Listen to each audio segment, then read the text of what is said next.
All right, guys. Here's my last minute breakdown for Figueiredo versus Benavidez 2. Right. So here we go. Let's get into it. Let's not mess around. Did a bunch of research. Finally getting this out after all this time. Let's get into this, guys. So going up first, Carlos Felipe versus Sergey Spivak. Now I think if you've been listening to a lot of guys have been doing your own tape research, it's kind of tough. This one, it's kind of tough from a betting perspective. We got these big guys throwing around. I do see holes in both game. I mean, we all know with Ramos here, he's got he's got this with David Ramos. He's got, I'm totally getting messed up here.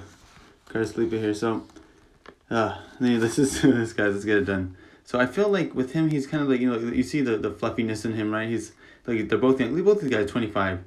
Sergey Spivak, I don't know why he just seems a lot older, but the bigger guys. I think when you see Carlos Felipe, he tries to get up to that. He tries to get up to his heavyweight status, but I mean he's 6 foot, which I mean you know what I mean. That's just you can tell he tries to add extra weight. I mean really he could cut down to light heavyweight. He could really cut down to light heavyweight or even middleweight. If you honestly with that frame, I think But with either guys, I'm gonna tell you right now. I think it's my pick here is going to be Sergey Spivak. I just feel like he does have holes. I mean, he wants to get used to the ground and everything. Carlos Felipe wants to try to box and everything. Both guys have the holes in their game. Sorry, I did a lot of research on this, but I just feel like it's just going into this, man. You know what I mean? I just feel like it's just... I was researching this fight, and I knew from the beginning I was just not going to pick this to bet on. Okay, my pick is going to be Spivak, but maybe get him out with the sub, right? Submit him because that's what you can tell that's what he wants to do. He makes some mistakes when he's striking, but I feel like he's the bigger guy. Look at that, 6'3", 70-inch reach versus 6 foot, 75-inch reach, right? He should be able to use it. I mean, he'll awkwardly get in. He eventually will get him down and get the sub. I think Carlos Felipe wants to kind of box with him a little bit, line some strikes. I just don't feel I think both these guys. I don't know. It's just kind of tough when Sergey Spivak is such a high favorite, but when you have holes in his game, I just feel like he's gonna be at a better. He's just gonna be a better overall fighter than Carlos Felipe. Okay, I think he's fought against better competition. He's been in the UFC. He's got some wins over good guys in the UFC as well. But it's my pick. I just feel like I wouldn't bet the house on this. I mean I want to see a little bit more out of guys that you put your money on, and especially at these heavier weight classes. It just anything can happen, right? Maybe Carlos Felipe does get him out with a lucky shot. We don't know. But yeah, my guy, I can't go against Spivak in that matchup. Moving on. Sorry, I'm going to try to be a little more clear on this. Taking so many notes and researching the past few days and stuff. But look at man, jacked, right? We got Duffy Ramos versus Arman Tsarukyan, right? It's really cool. I mean, all the jokes about, right? Shoryuken, all the strike fighters. Just a cool name, right? But yeah, researching this is kind of interesting. With Ramos, it's a really interesting. It's gonna be a really fun matchup, I think. With Ramos, of course, he's a guy grappling base, right? He's very good. He's got some subs, especially rear naked choke, as we've seen, right? That's what he wants to do to you. There's a short nose replacement, apparently, right? He faced. I'm sorry, when he going back to previous fights I'd watched, when he faced Sergio Moraes, right? And look at that. He's only 6 foot. I'm sorry, 5 foot. This guy's only 5'6", 70-inch reach, right? Moraes was 6 feet, right? So and only had a 2-inch reach advantage, but still the larger guy, right? And he couldn't take it to the ground. He ate shots at range and countered with body shots. One thing I did like was that at least Ramos would, or Ramos, I guess you should say, David Ramos would go to the body, which I did like. He wasn't just kind of a lot of times when you have a shorter guy that is a grappling base, he wants to kind of just close distance by doing a bunch of overhands, right? But he actually went to the body and everything. But he just couldn't pull the trigger, and he lost his decision. So I feel like, and when you go against Arman Tsarukyan, I really like it. He's a good scrambler and he's better on the feet. When you look at him on the feet, he'll actually. You can tell he has a little more finesse. He'll throw some spinning stuff. He'll go a little spinning back kick to the body, he looked really good. His grappling too. I think he can really hold his own. I think when Ramos wants to get to the cage, I mean, look at that. The guy's kind of similar. 72.5-inch reach advantage, only an inch taller at 5'7". But I feel like Yeah, and he has a good grappling too. He can actually kind of chain wrestle. He has really good defensive wrestling as well. I really liked going back watching his old fights, seeing that if you're like grappling, of course, I know it can be boring for some, but I just really like to see it hold up. He would have good defensive wrestling. Like he would not. You have to be a really good. You have to be like a really great wrestler to be able to take him down. And even then, he's never really lost. He doesn't like they just manhandle him. He will kind of reverse it on his own. I think he'll do enough to get the decision here. I gotta go with Serikan, man. I think he'll do enough. He'll look better on the feet, and if it ever does go to the ground, I think he'll be able to fight off of the submission attempts. I think he'll be able to get himself in actual good positions against Ramos. Against Ramos himself. So yeah, I think Arman Serikan, I think he's just an overall better, well-rounded fighter, and I think he'll be able to get the win, probably decision. I think you'll see him just keep fighting off the takedowns, get some good positions, and I think the judges will score it for Serikan, right? So moving on, let's go more. This is a nice little matchup too, man. The flyweight division. It's gonna be a fun one. Malcolm Gordon versus Amir AlBazi. Sorry. But yeah, really interesting matchup, man. I think I'm gonna straight with you. I really like the power to speed and submission attempts of Malcolm Gordon. I think I liked it, but it's really evenly matched. Amir AlBazi, again, him too. He has a nice little pop in his shots. He has good submission attempts as well. I mean, he's looking good on the ground too. I just think it is a close fight, but I do feel like I think the line's a bit off because I think it's just that Malcolm Gordon's maybe new to the UFC, but he's a BJJ black belt. Good grappling, like I said, good cage control as well. Or gets his guys against the cage, gets them down, and he has good top control as well. It seems like, I mean, at least he's always going for if he gets the sub, he gets the arm, he's not gonna let go of it, right? Got a good jab too, and his power and speed in his hands. So, and I like that he just keeps transitioning to different subs. So I like that he's just looking good on the feet and on the ground. AlBazi though, no joke. Like I said, it's very evenly matched. He has good pressure. He takes a shot to give one. I do think it's I mean, both guys can get hit. I mean, Gordon does get hit. I've seen him, but I like that he's got that pop in his shots. He's not too reckless. I think AlBazi looked a little bit more. It's interesting. I've heard some people say Gordon maybe is more reckless, does get hit. Maybe they're thinking AlBazi will land on him, but I think Gordon. I feel like they're both pretty even. I think AlBazi, like I said, he'll get in some kind of firefights. He'll kind of like land some hooks and stuff. He'll take a shot. But I think he's a good all rounder, man, and I think he matches up with Gordon pretty well. I mean, he's younger. He has a lot of finishes, right? Apparently, I think it's like 12-1. But I've heard like AlBazi is short notice. He has good output, so I think if people that are high on AlBazi, maybe they think that it's going to be so even matched that maybe the judges will score. Maybe he'll just land more, I guess. I mean, maybe he'll land more significant strikes, but I feel like, I'll be honest with you, I think with this one, it's either dog or pass. I mean, I feel like I got to go with Gordon here. I think it's like a really close fight, and when you see guys that are evenly matched, and for some reason the line's off, especially on a guy that's short notice, I think I think I got to go with Gordon in this. Yeah, I think he'll be able to do it. I think it'll be a really fun. I'm really interested to see how it goes. Maybe their grappling cancels each other out. Maybe we're gonna see a stand-up kickbox match, which I feel like it's a close fight. I'm not. I don't feel bad about picking Gordon in that either. And even in the stand-up, I think he can. I like his 1-2. I think he'll be able to pop. When AlBazi wants to kind of stand and trade, I think Gordon will kind of land him. He has a nice little hook. I think it'll be fun. I think if we don't get a knockout, I feel like maybe Gordon will get the decision. All right, moving on. Let's go. Let's go back. Yeah, okay.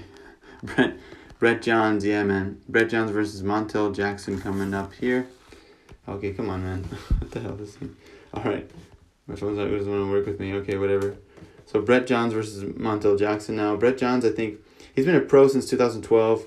A former bantamweight champ for Cage Warriors and Titan FC, right? He's got some pop in his shots, but he moves forward like a vintage Vitor or Wanderlei, I think. So obviously he's more of a ground guy, right? That's his game. He'll kind of close the distance by, kind of has his chin out, and he'll, kind of land those like 1-2s as he marches forward. He's got good ground game though with, he landed a calf slicer, rear naked chokes looking good. He's having several of those. He's got good ground pound with the elbows too. Just that's a questionable defense, right? That's the thing. I mean, on the feet, it's questionable. Montel Jackson, on the other hand, he's a big height and reach advantage. He's got Darce chokes himself. He's got big hands. I mean, they kept talking about that. He has got big hands, right? Like Francis Ngannou size hands, apparently, which is ridiculous at this weight division. I mean, he'll bantamweight. What the heck with those size hands? But anyway, so he's got really good grip. Good wrestling as you would expect. Uses reach to land and move, which I like. Good conditioning and wrestling as well. So I just feel like that should hold up against John's. I think John's way of getting this, of winning, is he wants to kind of wrestle you, kind of land his ground and pound on you, maybe, and eventually get a submission. But I feel like, Mantel Jackson should be able to, compete with him. I think he's going to look better on the feet, and if it does to get to the ground, I think, he'll be able to defend himself well enough. I think, he just has more advantages, and I think he should be able to get it done. Yeah, going on, man. Joe Duffy versus Joel Alvarez, another fun one. Sorry, it's not moving. So, Joe Duffy, man, he's like 6'3". I'm sorry, the opposite. Joe Duffy's like 5'10". At this lightweight out 155, right? But freaking man, Joel Alvarez, man, he's like 6'3". It's ridiculous. So, of course we all know Joe Duffy, right? He beat Conor back in the day. Duffy did well. He's a good name. Like, he's a fan favorite. A good fighter. Did well against James Vick in the first round, but James Vick got the timing and took out Duffy, right? And Vick's also really tall, so I think that's kind of, that's not good. I mean, that kind of spells well for Joe Alvarez. But Duffy can get predictable. I think he has good movement and everything. His stand up looks pretty good, but he gets a bit predictable, I think, on the feet. So his defense can get cracked, I mean, he's moving his head around, he's moving around, but I think eventually you can time it, you can kind of see where he's going to move and catch him with the counter. He's a gatekeeper at this point. I mean, I don't want to be rude and go around, but let's be honest, I think he's being disrespected a little bit on the line, because the thing is, Joe Alvarez, though, look, I mean, he's got some weaknesses on the feet, let's be honest. I think that's why some people are picking Joe Duffy, and I went back and watched tape, I think he's an underdog basically because he's green, right? And you can tell in his striking, it's just not there. Like, looking back at his fights too, he just kind of, he lunges forward with his chin out. It just kind of it looks kind of amateurish in his fight, striking. Just, but still, I think he will land. Like, I like that he has a lot of heart. He will land. With some sobriety. He won't just keep walking forward. He'll land a 1-2, try to land a kick as well. He should be able to use his reach and hit Duffy at range. I feel like it's just like a big frame, and I feel like Duffy can get predictable. So I think eventually, and Alvarez, he has good output. He'll put something out there. He has a lot of heart. Even if it's sloppy, eventually I think one of those long shots will be able to kind of touch Duffy up. But like I said, he's a bit sloppy rushing in, but he's got a good heart, attacking wherever the fight goes. So even if it goes to the ground, right? He subs from guard. He's got Darce chokes, elbows from ground and pound, and he goes into side control too. I've seen him kind of mix it up, make the fight ugly, right? Alvarez basically wants to get to the ground, of course, but I think he'll make it kind of ugly and sloppy on the feet. And then kind of, when he gets it to the ground, I think he should have an advantage there. I mean, Duffy's no joke. I mean, I think he's really he's a well-rounded fighter. He's he's a good gatekeeper, but he's just not. I just feel like he's kind of been stagnant. I mean, I think he's not that old or anything. It's just that, when I think he's just kind of been stagnant. His improvement is just not there, and I think, like I said, Joe Alvarez, though, it's hard to put really money. I don't like looking at the stand up. I was like, damn, I wish he could catch up more, but I feel like you got to go with him. I think the height is quite a bit, and he's got a good BJJ, and I think the striking, even the sloppiness, at least he has a lot of heart. He will mix it up a bit, and I think he'll be able to use his frame against Duffy. So I'm actually going with Alvarez, but hey, I'm happy if Joe Duffy wins. I mean, I'm happy for him. I mean, put some respect on his name, right? He's an OG. But going on, Grant Dawson versus Narminani. I always mess up these names, man. But it's gonna be another fun one too, man. Dawson's a good variety of strikes, but he's kind of basic. His base is wrestling, though. Of course, he's coming from a wrestling, grappling kind of background. He does some spinning back kicks too. He's got subs like rear naked chokes, of course, being such a good wrestler. On the other hand, of course, Nad over here, Narminani, he's almost a year and a half out, I believe, of fighting, since last fight, and his aggressive swinging style on the feet, kind of like a brawler. He's a BJJ black belt and takes a shot to give a shot, right? Dawson's the underdog in this, which is kind of surprising. I think maybe because people think maybe Nad's submission skills and mixing in takedowns will get the win. Maybe, he does mix it up. It's not like he doesn't have, he has a good BJJ background, so he's kind of brought the striking up. He doesn't looking not the best striker, but at least he's, he gets a bit wild in the feet. Lets it land his power shots, right? Dawson's a bit basic in the striking, But, just mix in the wrestling and the BJJ to grind you out. I like that he has that wrestling and the BJJ is there, right? He's a grappler, but he does at least have the basic style of striking. He will, like I said, land some spinning stuff and all that. But but the thing is, Nad, I think another reason why maybe Dawson is the underdog is because Nad apparently he Nad trained at Team Alpha Male for spring, but I there's a big question if he's actually gotten the good training there, because look, Team Alpha Male, that's the kind of camp you want to train with those guys, man. You want to train with those guys who have a really good wrestling base, grappling base, but also have good boxing, right? So I feel like, I don't know if it's enough. You can't really improve too much. I'm not sure. I have to see. We'll see. But I think I think Dawson being an underdog, I think that's too juicy of a line to pass up. I think, yeah, he's more he's a better well-rounded fighter, I think, as the MMA game goes. So I think he should be able to kind of keep the pace, and I think get a good decision, probably get a decision over Nad. Yeah. Moving on, man. Roman Dolidze versus Kairis Ibrahimov. Kairis Ibrahimov over here, he has, bad cardio, man. From what I saw when watching some, this is kind of looks questionable watching his old fights. He's only good in the first round. It seems like the good striking, though, and that first round, he'll come out looking good, man. But no real offensive wrestling, and maybe that's because he has bad cardio. He doesn't really use it, and apparently because I think he has a sambo background. But like I said, I think he knows he has a limited cardio, so he doesn't really utilize the grappling well. No really offensive wrestling. Roman Dolidze, on the other hand, he's a grappler with power in his hands. But he's a bit basic on the feet, though. He's kind of plodding forward, and apparently he did pop for substances, I think he admitted to it, I guess. He admitted to getting popped, and so he didn't get the full 2-year suspension. He got a 1-year suspension. Maybe that did him good, I'm not sure. But so he's out the juice now, I guess. He still looks physically good, though, if you check him out.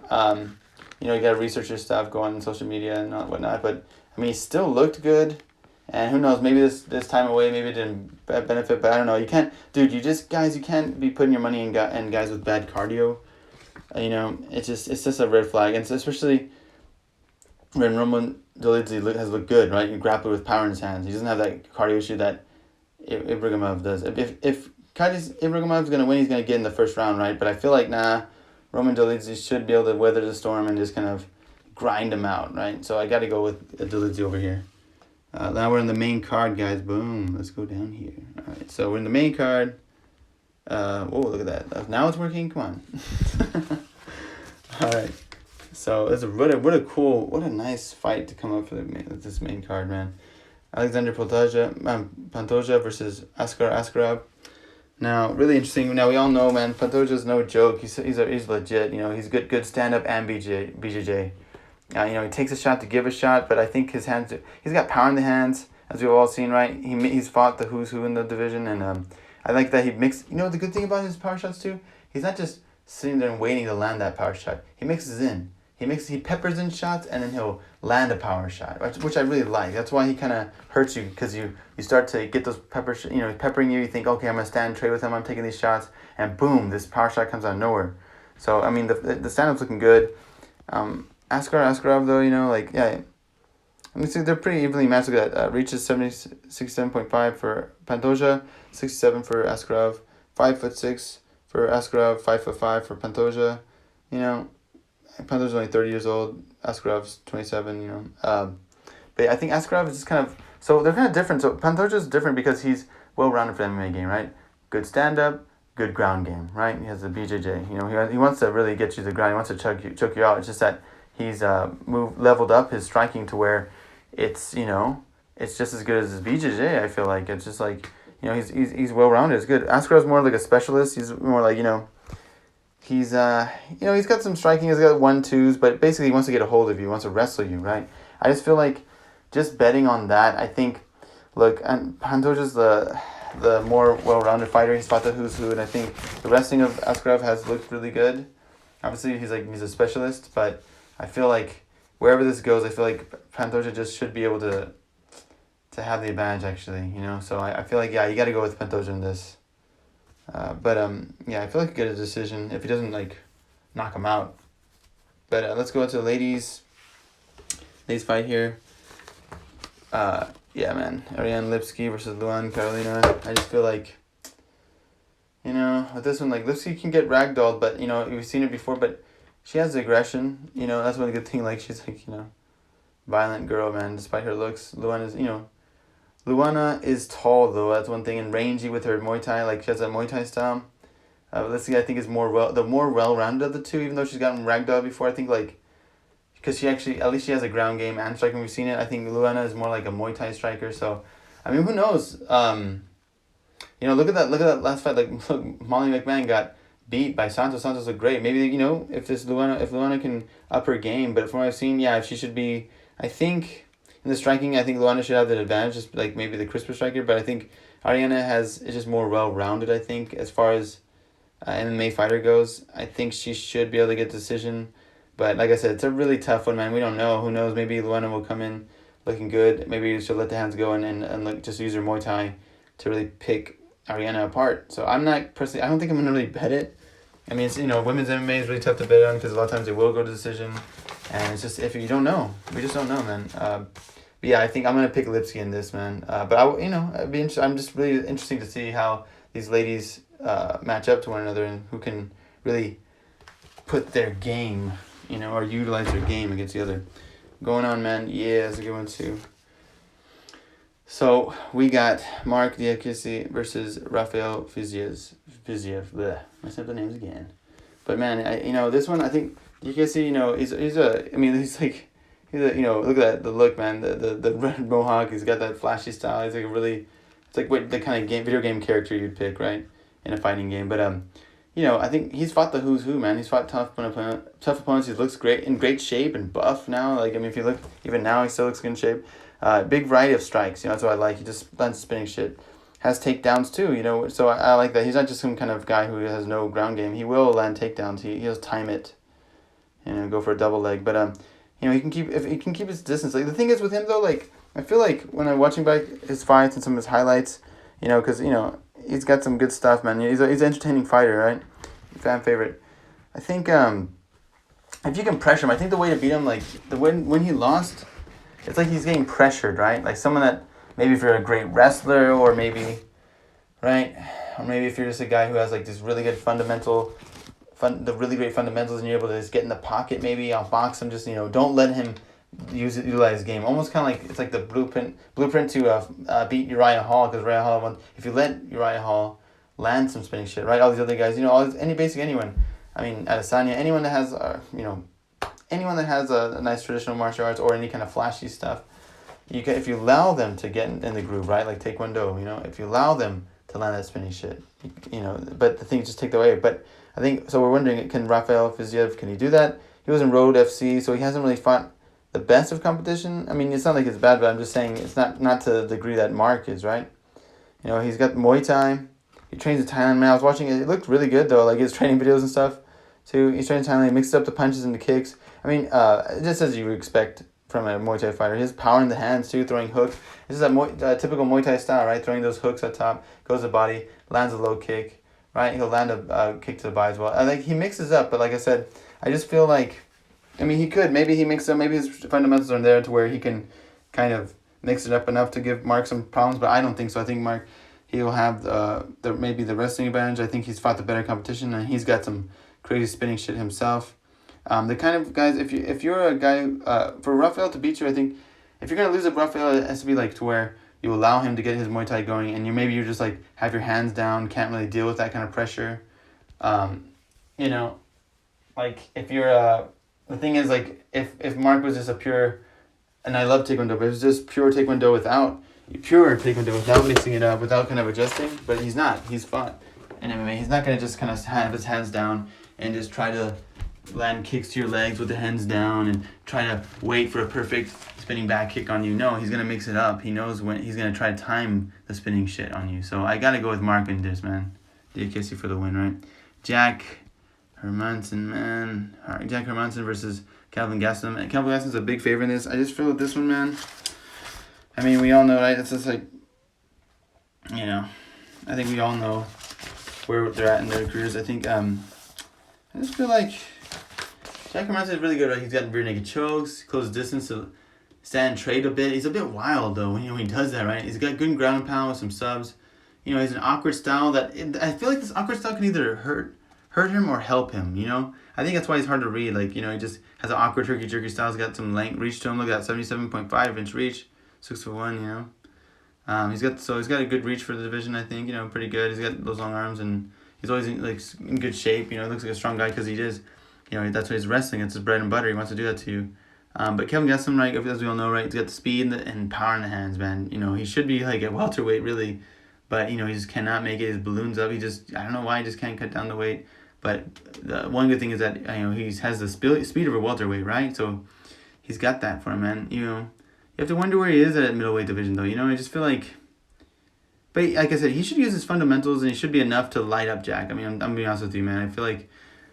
I think the movement should help him beat Jack to the punch, literally. I think that Jack, when he has that awkward style, I think Kevin Gaston, if he minds his P's and Q's, he's got to be hungry, right? He's got that loss. It's just, you have to wonder, like, you know, he did well against Adesanya, we saw, and of course he got beat, but, like, you know, he was landing. I made Adesanya look like he swallowed a can of bees or something, man. It's just, like, swollen. They got knots all over his head, and, you know, I feel like, yeah, I think, and we all think, okay, no, some people are saying, like, Hermansson's a good underdog because he's gonna ragdoll him, but I just feel like, I don't know, Kelvin Gaston has some good takedown defense, you know what I mean? If you look there, right, takedowns, he doesn't really have any takedowns himself, but I mean, I feel like, he doesn't list here actually, but, you know, he does have, I think, decent takedown defense, and I feel like people talk about the Chris Weidman fight. That's when Chris Weidman was really good, right? I mean, you know, he still got the skills and all that, but I think he's just kind of had too much wear and tear these days. But yeah, at that time he was really good in bigger frame. I feel like Jack, even though we want to make the comparisons, I feel like Chris Weidman at that time was maybe a better wrestler than Jack Hermansson is now. And I feel like, you know, he just kind of, I don't know if Jack Hermansson is really going to be able to implement his game plan so slickly. I mean, I think he does fall in love with the hands a little bit. Maybe he does kind of get a bit too wild on the feet and want to stand and trade there. And I think Kevin Gaston will be able to keep the feet. He'll be able to keep it standing long enough to really hurt Jack. Maybe Jack goes for a panic takedown or something. But I feel like, you know, Kevin's got some good uppercuts in the pocket. You know, he's got the speed there. I feel like he will be able to even knock out Jack, to be honest with you. I think, yeah. Or maybe get decision. But, yeah, I got to go with Kelvin in this one, man.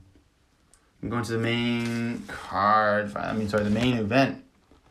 Man, Figueiredo. This is a tough one because, you know, guys, in the first fight when they matched up, I remember I got swayed. This is the ones where I never get swayed anymore. I always try to do my own research, but there's sometimes in my prediction thing, you know, when I start predicting, the thing is before I had the channel, yeah. I remember the first fight, like, Figueiredo, and I thought, okay, when he missed weight, and I thought, you know, I was liking Figueiredo. I was like, he was such a big underdog. I was like, oh, I should take him, but Joseph Benavidez, I was like, yeah, I got swayed because I had in my mind too. I thought Joseph Benavidez, you know, what we all know, he's one of the best in division, right?